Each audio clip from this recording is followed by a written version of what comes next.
आता आपण 200 रुपयांची मोड करूया.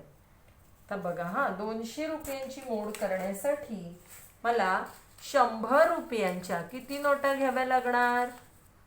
हे 100 आणि हे 100 किती झाले?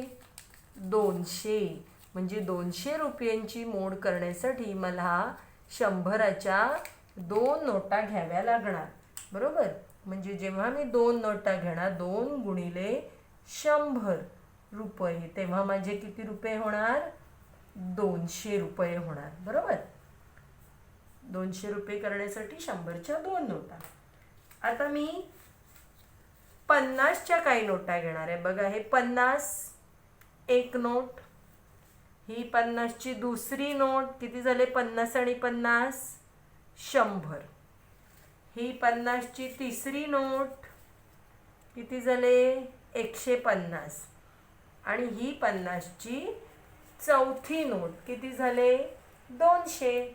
म्हणजेच जेव्हा मी 1 2 3 4 4 नोटा मी 50 रुपयांच्या घेणार, तेव्हा माझे 200 रुपये पूर्ण होणार. आलं लक्षात? आता अजून काय करता येईल? मला 20 रुपयांच्या काही नोटा घेता येतील. बरोबर? 20 रुपयांच्या मी किती नोटा घेईन?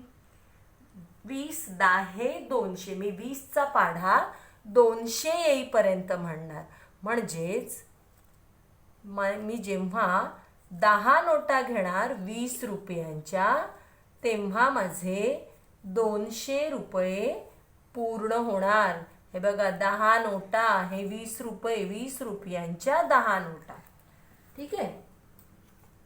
आणि मग आता मला सांगा, जर मला 10 रुपयांची काही नाणी घ्यायची असतील 200 रुपये पूर्ण करण्यासाठी, तर मी किती घेणार? बघा, 10 10 10 100. बरोबर? म्हणजे 10 नाणी घेतली, अजून 10 10 100. म्हणजे अजून 10 नाणी घेतली. मग हे 10 आणि 10 किती झाले? 10 आणि 10 20. म्हणजे मला 10 रुपयांची 20 नाणी घ्यावी लागतील. जेव्हा मी 10 रुपयांची 20 नाणी घेईन, तेव्हा 200 रुपये पूर्ण होतील. अजूनही इतर प्रकार म्हणजे मला 5ची नाणी घेता येतील, 1ची नाणी घेता येतील.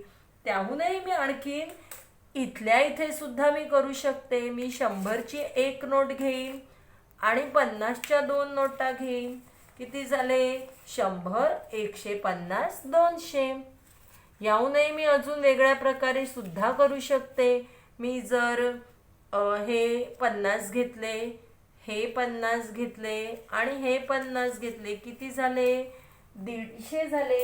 या 150 मध्ये जर मी ही 10 रुपयांची अजून 5 नाणी घेतली, 1 2 3 4 आणि 5, किती झाले? 250 100 150 200.